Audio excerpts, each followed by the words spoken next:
Hello everyone, it's Theme Park Avenue. I'm Eric, back with a new video, and today I'm returning to a park that I haven't really talked about in a little while. Six Flags Magic Mountain. I will be ranking every roller coaster that is currently in operation there. Quick note, this means Green Lantern First Flight will not be mentioned, and there really isn't anything else to say. I did a top 10 list for this park a while ago, but other than that, let's begin. In last place, 19th through 16th place, is the Kiddie Coasters there. There are 4 of them. Kind of cheating to get their coaster count to more than Cedar Point, but whatever. I haven't been on any of them. I'm too tall. I don't really feel like talking about them either, though. 15 is Goldrusher, a family mine ride. I thought this one was a bit bumpy compared to some other mine rides I've been on. It's not my favorite. It's not technically a bad ride, but every other ride in the park I've been on is much better. Number 14 is Viper. Some like this Arrow Looper, some don't. I'm kind of in the middle. I thought it wasn't that rough. I didn't get a whole lot of headbanging, but at the same time, my brother got a lot. And I thought the layout itself, while large, wasn't particularly fun. I thought it was a run-of-the-mill roller coaster overall. Number 13 is the New Revolution, a classic roller coaster. Schwarzkopf has a big loop. And by big, I mean for the times when it was the only loop in the world. This one is fun. It's not really anything more, and I don't like the virtual reality, but it's a fun looping coaster. Number 12 is Apocalypse the Ride, formerly known as Terminator Salvation, before that movie bombed, but nonetheless. This ride seems to be getting a lot of praise lately as one of the best GCI coasters out there. I haven't gone on it that recently, however, when I went on, I thought it was just kind of a run-of-the-mill family wooden coaster with a few good moments, but not a whole lot of airtime. Though I hear it's running a lot better now, I feel like it's more or less a family wooden coaster, and that's why I don't rank it that high for now. Maybe I'll go on it in the future and like it a lot more. Number 11 is Ninja, a fun aero-suspended coaster that goes through some nice terrain. It's fairly intense, it's a fun ride, good for everyone, kids and adults. However, the lift hill at the end kind of brings it down. And honestly, I feel like this ride should have VR. Imagine the lift hill at the end that takes a good 20 seconds to complete, if not more, was actually a sort of final boss thing instead of like a New Revolution where you see the final space worm for 10 seconds. Sorry, that's way more than what you actually see it for. But nonetheless, I feel like this could get good VR, but nonetheless is a really fun family ride. Number 10 is Scream. I don't really like this floorless coaster. There's a bit of a rattle to it and the layout is pretty standard.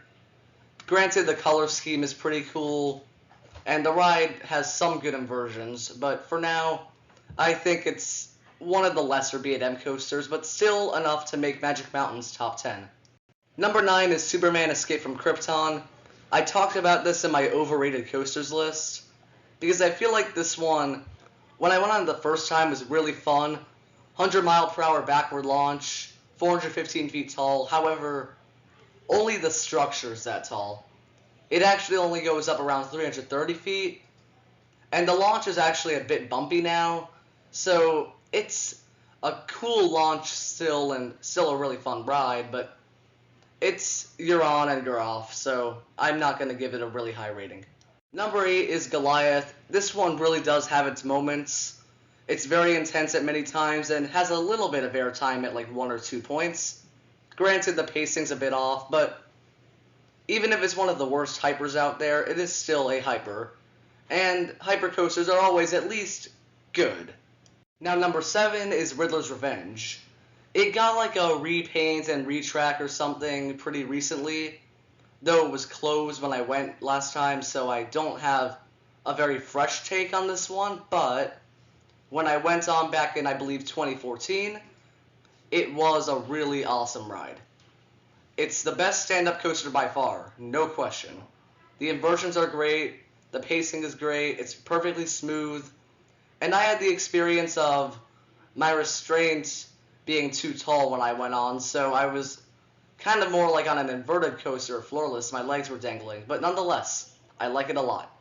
Number 6, Batman the Ride. B&M invert, some probably wonder why it's this high up. I really like this ride.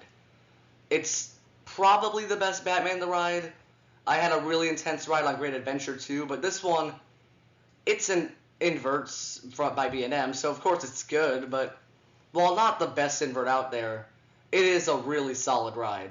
And I think I put it in my top 50, but for now, it definitely earns a pretty high ranking amongst Magic Mountain's roller coasters.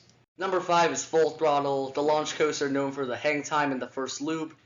Yeah, that's pretty awesome. The rest of it's okay. It's a average launch coaster. The top hat's kind of cool, but the final drop really kills the momentum.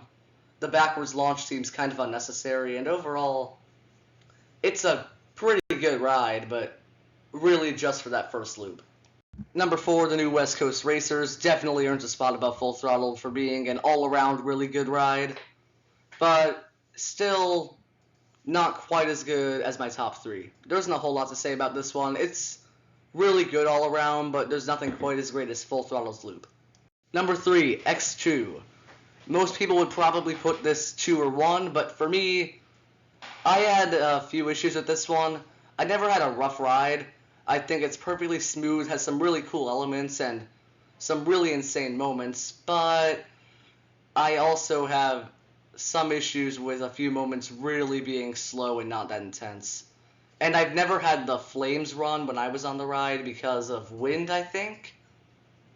But nonetheless, it's a really good ride, and the Ender Sandman track at the beginning of the lift hill is really good.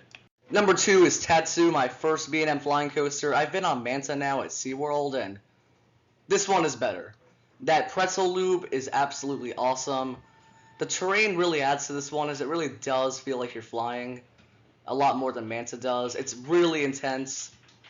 It has some great inversions, great layout, easily a top 20 coaster of mine, and definitely my favorite ride here before a new one opened that I got to ride fairly recently. That, of course, is Twisted Colossus, my first RMC roller coaster, and man, it's awesome. I like the racing element a lot. I've had dueling every time I've been on personally. It's incredibly smooth. The bunny hops at the beginning offer some pretty good airtime. The layout's really great. The high five moments and things like that are awesome. Airtime overall is probably the best part, but picking apart each individual element, it's an all-around amazing ride. Top 5.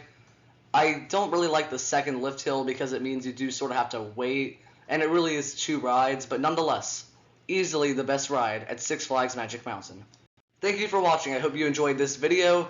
Comment your opinions on my rankings and what roller coasters you think should have been higher or lower in the comment section below. Subscribe for more content. Like the video if you enjoyed. I'll see you next time.